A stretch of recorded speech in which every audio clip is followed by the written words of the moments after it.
ప్రస్తుత రోజుల్లో కూడా టెక్నాలజీ ఇంత పెరిగినా చాలా చోట్ల ఆడపిల్ల పుట్టిందని భార్యను వదిలేయడం, ఆడపిల్లల్ని చంపేయడం మనం చూస్తూనే ఉన్నాం. మగ పిల్లవాడు పుడితే ఏదో అదృష్టమని, ఆడపిల్ల పుడితే అరిష్టమని భావించేవారు మన సమాజంలో చాలామంది ఉన్నారు. ఆడపిల్ల పుడితే అసలు ఈ ఆలోచన ఎందుకు వస్తుంది? ఇంట్లో ఆడపిల్ల పుడితే లక్ష్మీదేవి పుట్టినట్టే అని మన పెద్దవాళ్ళు చెబుతూ ఉంటారు. అది నిజమేనా? ఎందుకు అలా చెబుతారు? అసలు ఎవరి ఇంట్లో ఆడపిల్ల పుడుతుంది అనే విషయాల గురించి ఇప్పుడు మనం తెలుసుకుందాం. ఎలాంటి పనులు చేయడం వల్ల వారి ఇంటికి కూతురి వల్ల సంపదలు లభిస్తాయి అని అర్జునుడు శ్రీకృష్ణుడిని అడుగుతాడు. అప్పుడు శ్రీకృష్ణుడు అర్జునుడికి ఇలా చెప్పాడు. ఎవరి ఇంట్లో అయితే కూతురు పుడుతుందో వారు తమ పూర్వ జన్మలో ఎన్నో పుణ్య కార్యాలు చేసి పుణ్యం సంపాదించి ఉంటారు.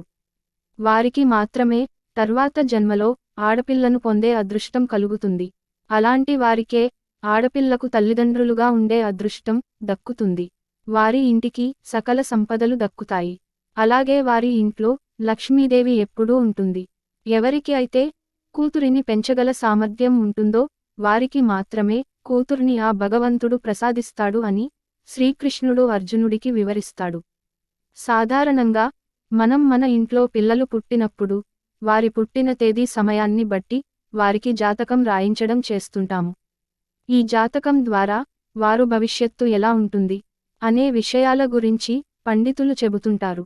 అదేవిధంగా వారు జన్మించిన వారము అనగా సోమవారం నుంచి ఆదివారం వరకు ఏ వారంలో జన్మించిన వారి వ్యక్తిత్వం ఏ విధంగా ఉంటుంది, వారు ఎలాంటి స్వభావాన్ని కలిగి ఉంటారో ఇక్కడ తెలుసుకుందాం.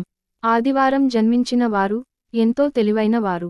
వీరికి జ్ఞాపకశక్తి కూడా ఎంతో అద్భుతంగా ఉంటుంది.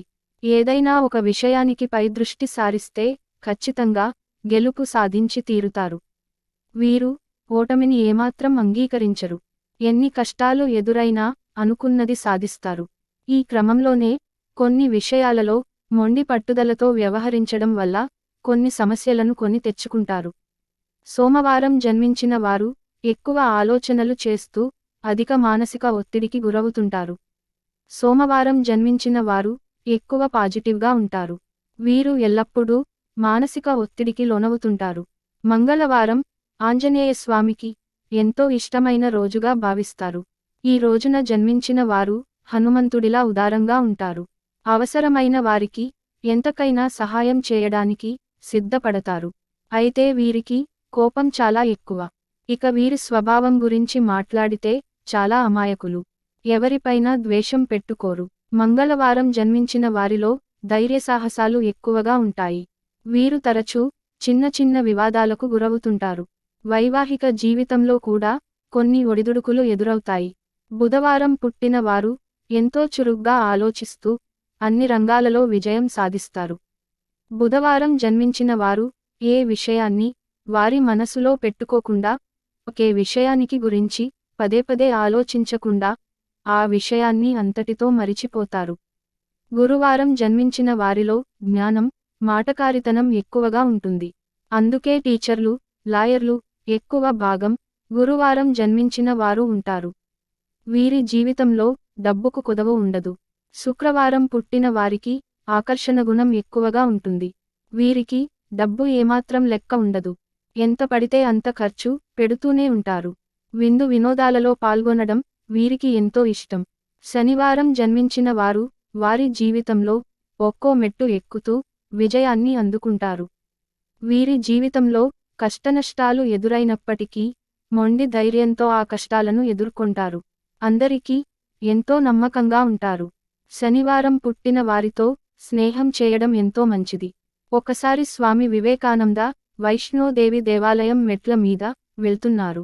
అప్పుడు ఆయన పక్కనే ఒక రైతు తన కూతురిని భుజం మీద కూర్చోబెట్టుకుని మెట్లు ఎక్కుతున్నాడు.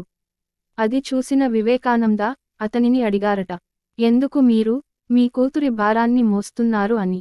అప్పుడు రైతు, కూతురు ఎప్పుడూ తండ్రికి భారం కాదు. వారు తమ భుజాలపై ఉంటే ప్రతి భారం చాలా తేలికైపోతుందని, కూతురు ఎప్పుడూ డబ్బు కోసం చూడదు, కేవలం గౌరవం కోసం మాత్రమే చూస్తుందని చెబుతాడు.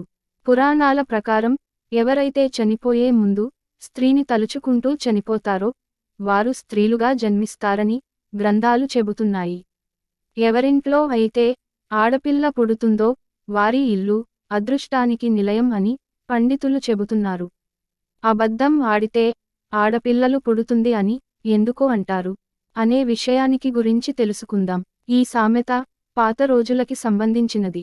మన దేశంలో ఆడపిల్లల పరిస్థితి తెలిసిందే. ఇప్పటికీ ఆడపిల్ల అంటే భారం అని భావించి 2 ఆడబిడ్డలు ఉన్నా మగపిల్లవాడి కోసం ప్రయత్నించేవారు మన కళ్ళ ముందే ఉన్నారు. ఇక పాత రోజుల్లో ఆడపిల్లంటే ఆడపిల్ల అని కట్నాలు, కానుకలు, పురుళ్ళు అన్నీ ఖర్చు కాబట్టి ఆడపిల్ల పుట్టింది అంటే శాపంగా భావించేవారు. అబద్ధం ఆడడం తప్పు అంటే జనాలు వినరు. కాబట్టి వారికి భయం కలిగేలా అబద్ధం చెపితే శిక్షగా ఏదో అనర్థం జరుగుతుందని, భయం పుట్టిస్తే కొంతవరకైనా ఆగుతారని, అబద్ధాలు ఆడితే ఆడపిల్ల పుడుతుంది అనే సామెత పుట్టింది. ఈ వీడియో మీకు నచ్చితే లైక్ చేసి సబ్స్క్రైబ్ చేయండి.